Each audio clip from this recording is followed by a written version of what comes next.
God bless you, Christians. God bless you, saints. I sit here and I want to share the moment speaking with Pastor Apostle Angel about Cuba. What words do we speak to you about this country? My heart is heavy. I see a country that's muy pobre.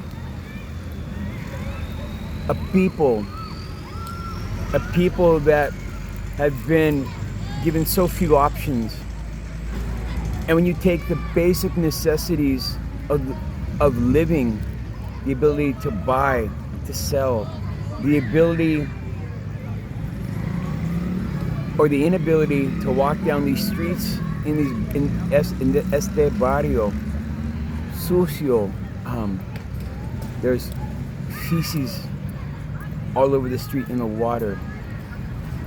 But I don't want to paint a picture of there only being devastation. What I want to also talk to you about is there is a people here who know Jesus Christ. There is a remnant of God.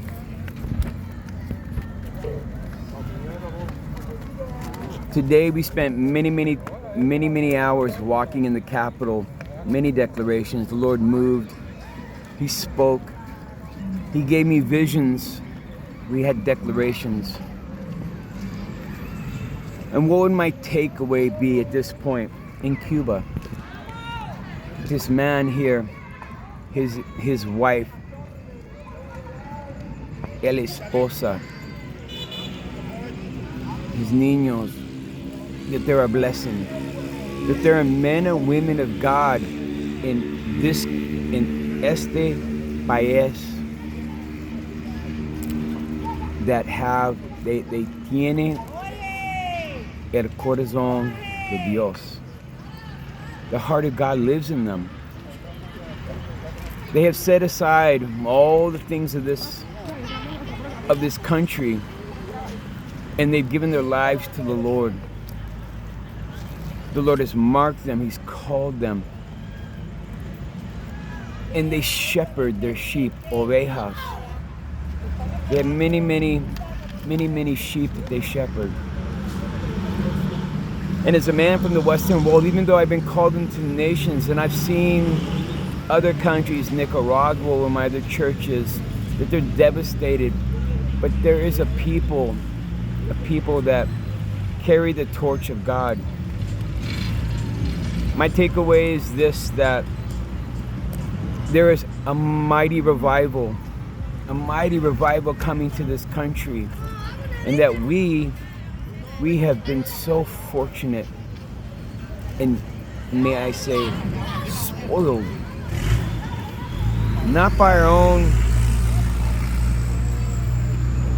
and I'm not speaking against us. I'm not saying we're wrong. This is how we were raised. But they were also raised this way. They were born into it. And to be able to have the Lord lift them out, levanto,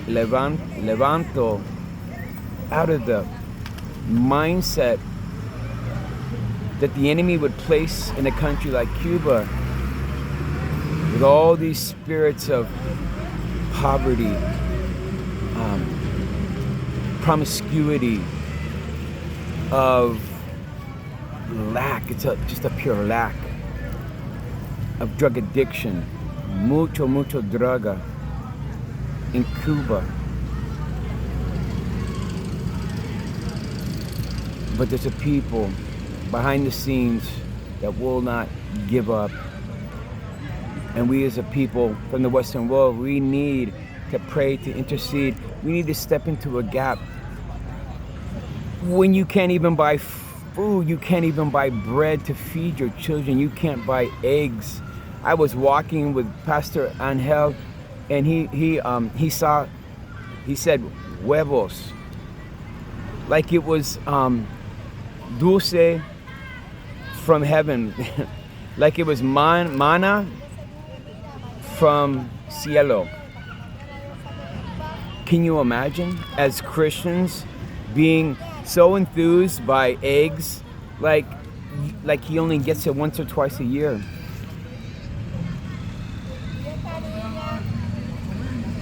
As Christians, as people of God, we have an obligation to stand in the gap, to lift up these people. Pastor Angel said to me, when you leave, you must continue to tell about your time here. And when you come back, we'll continue that testimony. Pray for Cuba, orar por Cuba, orar por mi hermano, mi amigo, mi familia. Este es mi familia. We have an obligation, as sons and daughters of the Most High, an obligation, as ambassadors, embajadores de Dios, see? You're an ambassador. And I'm not talking about sending your money, which would be nice, because there's so much need.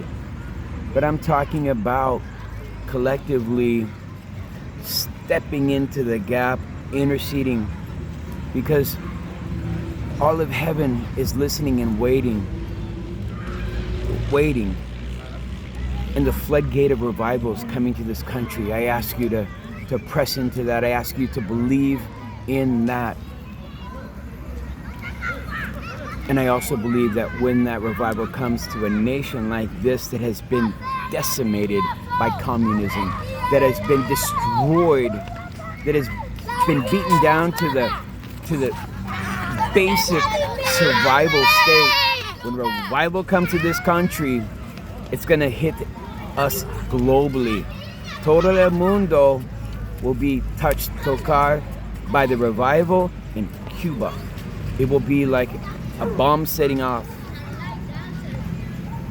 And if the Lord, when the Lord speaks His word of revival, it will be a tidal wave that brings forth the great harvest. I have no doubt about that. I can feel it in my bones.